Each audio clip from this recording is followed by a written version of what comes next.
Появляются подробности по поводу напавшего в школе Челябинской вот этого очередного нападения. Кстати, мне попались комментарии о том, что это связано с тем, что много играют в игры. Друзья мои, вы немножко отстаете от жизни, те, кто это пишет. А в игры сейчас сильно в России не поиграешь. Там все попереблокировали, вплоть до супердетских каких-то робоксов. И я помню свое время, когда интернетов-то не было, но игры были, казаки-разбойники. Я что-то не стрелял никому в лицо в школе из арбалета. Так что не знаю, неоднозначно. По крайней мере, я бы такой вывод делал. Ну, может быть, не на первом месте. Да? Ну, может быть. Ну, слушайте, я застал времена фильмов 90-х, это герои-одиночки, всякие Сталлоне, Ван Даммы, там мерились, там были даже пародийные фильмы о том, сколько они народу убивают в своих фильмах.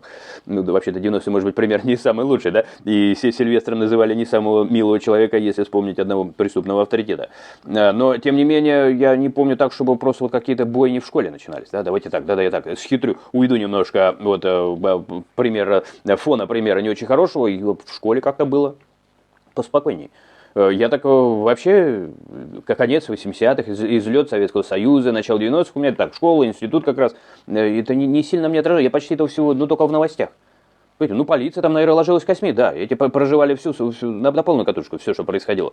Я видел людей, которые там голодали, да, когда продукты, это помню, даже передачу Невзорова вывалили продукты в лесу, то есть это специально голод делали. На фоне голода люди становятся манипулируемыми. Я делаю такой, с своей стороны, вывод. Ну, еще так, вспоминать те же 90-е, там очень много чего искусственно создавалось.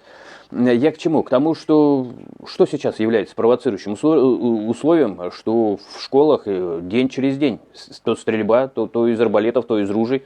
Ну вот, короче говоря, давайте ознакомимся, что нам дают информацию. Найден личный дневник напавшего на Челябинскую школу. В нем он рассказывал о ненависти к людям. Ну, приплыли. А почему такая ненависть? Вот я помню новость, что, значит, там какая-то из ближнего зарубежья учительница, по-русски она говорит вроде не очень, но она понимает, что если ребенок просится в туалет, то она говорит нельзя. И он описался. Может быть, он после этого злей станет? У меня вопрос возникает. Он не станет злей от того, что, может быть, на глазах у любимой девочки, значит, обмочился. Нельзя, говорит, стоит такая. Вчера помидоры торговала, сегодня, говорит, нельзя.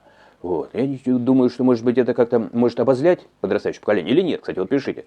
Или на глазах, когда разбегается, ногами бьет девочка, книжку читает у окна, чудом не улетела в окно. Под запись. Да, сыночек, товарищи мигрантов, которых по миллиону в месяц привозят. Я думаю, не связано ли? Может быть, в этом дело, а не в играх. То есть в играх товарищи, которых завезли по миллиону в месяц, и Лавров говорит, значит, нецелесообразно мешать привозить, пусть привозит больше, если я правильно его понял, так выступал. Понимаете, народ постарше, они уже берегут, не потому что трусливые, а потому что у них много ответственности, у них там, не знаю, мужья, жены, у них те самые дети, они, да, и поэтому они манипулируемы в том смысле, что много говорить не станут, а молодежь, а у них максимализм. И ногами девочку ударили, а у нее мальчик был, который в нее влюблен. А потом все-таки удивляются, какие русские нацисты там в школе один резню устроил. Нет. На его глазах, когда его девочку ногами бьют, у него максимализм. Но об этом мало кто говорит. По данной базе, перед нападением подросток долго, еще раз, в каких условиях он формирует свой характер, что он таким образом, значит, решает вопросы. Долго находился в туалете. Когда его пришли проверить преподаватели, он вышел из кабинки и распылил перцовый баллончик в лица 3 педагогам. Ну, то есть начал свою боевую операцию специальную, после чего он отправился в класс, где ранил девочку. В соцсетях он опубликовал мемы про игры и шутливые посты про ненависть к людям. Шутливые. После нападения подростка на школу также добавляют с своей стороны базы, развивают эту тему. В Челябинске возбуждены уголовные дела, покушение на убийство 2 и более лиц, халатность, оказание услуг, не отвечающих требованиям безопасности. По версии следствия, 15-летний ученик выстрелил из предмета, схожего с ракетницей, в область лица сверстницы. Девочка получила травмы. Пытаясь скрыться, он выпрыгнул с 4-го этажа и получил травмы. Оба госпитализированы. Сейчас сотрудники полиции, следователи устанавливают все обстоятельства. Также публикуется новость базы. Раненая в Челябинской школе девятиклассница оказалась случайной жертвой. Выстрел пришелся в нее лишь потому, что она сидела ближе всех ко входу в класс. По данной базе она практически не общалась с нападавшим подростком. Может, он был влюблен. Что такая уверенность? Общалась, не общалась. Взрослым умом не смотрите, да, на детей. Но тем не менее. И никогда с ним не конфликтовала. Лишь один раз просила его поделиться учебником. Рану на лице девочки уже зашили, кошмар. Ей назначено амбулаторное лечение. Также со своей стороны Мэши вот еще дополняет информацию. Ревность, предварительная причина нападения с арбалетом, ревность. Видите, как вот решается вопрос ревности. То есть его девочек, его любимых там бьют ногами, он такой говорит, наверное, что-то странное происходит. 15-летний подросток приревновал девушку к другому и пришел на ее урок с оружием. А вот сейчас оружие считается же круто, да? Все же говорят, то смертная казнь, они скоро вам смертную казнь начнут выписывать.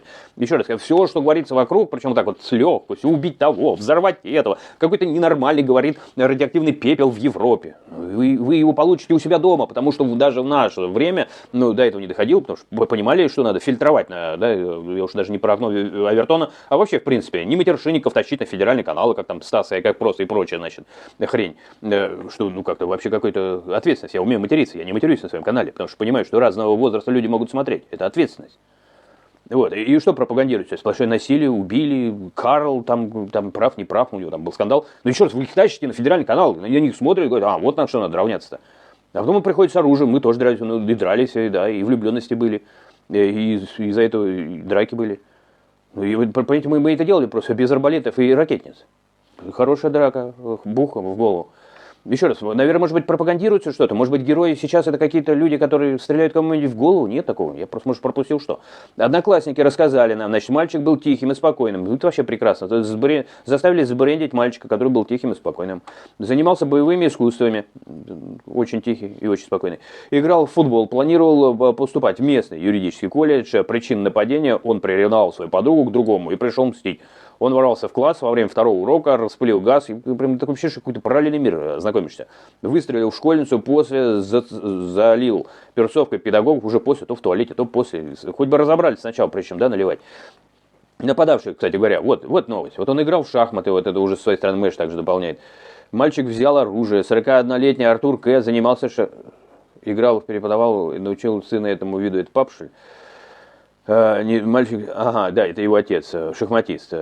Вот, и он не говорит, не понимаю, почему он, значит, не шахматной доской по башке дал, да, или что. Не понимает, совсем не понимает, Артур, не понимаете, папа 41-летний, не понимаете, что? Я тоже не понимаю, это он из вашего дома пришел, что у вас там в доме-то? 23-м году непонимающий папа попался, отец нападавшего, надо папу тоже обследовать, почему он не понимает ничего, что, пап? Почему ты такой непонятливый? Ты сын своего имя хоть помнишь? Чего он у тебя немножко пошел с арбалетом и немножко с ракетницей? Вопрос решать влюбленности. Вопрос влюбленности решать надо. Это правильно. Не очень, немножко меня удивляет метод решения, вот, например. Одноклассник сына жил в том же доме и писал на домофоне гадости про него. Ну, то есть старая ссора. Где папа был? Папа где? Мама где? Полицейские задержали так... Нет, это вот уже другое. Сейчас, ну не знаю, может быть, еще что-нибудь про них новое. Нет, ну все. Вот такая информация. Никто ничего не знает, никто ни за что ответственность не несет. Пришел, значит, вот, и решил вопрос влюбленности, отстреливая бошки всем, кто попадается на пути. Такое было раньше? Это связано с тем, что они игры смотреть? Я сомневаюсь. Не знаю, серьезно, готов поспорить, просто пишут в комментариях. Имеете право на свое мнение, друзья мои. Ну, у меня неоднозначно, еще раз. Но у меня лет хватает для того, чтобы несколько поколений, несколько даже президентов сравнить. Это сейчас. Сейчас проталкивают фильмы Крыжовникова, «Кровь на асфальте», просто демонстрируя и популяризируя драки. А после этого на остановке происходит инцидент с ножом. Прям по фильму, прям со словами, да, про чушпана. Заминают дело. Как заминают? Надо не заминать, надо с Крыжовниковым поговорить, с Балановой, которая деньги из бюджета на эти фильмы. Так ты аккуратно сказать: здравствуйте, понимаете, и задать им вопросы. Вы что наснимали-то? Снимайте, да, уличную одежду. Одевайте нормальную красивую робу. За то, что вы нам детей сдвинули по фазе или нет? Вот я не знаю, ваше мнение какое, пишите.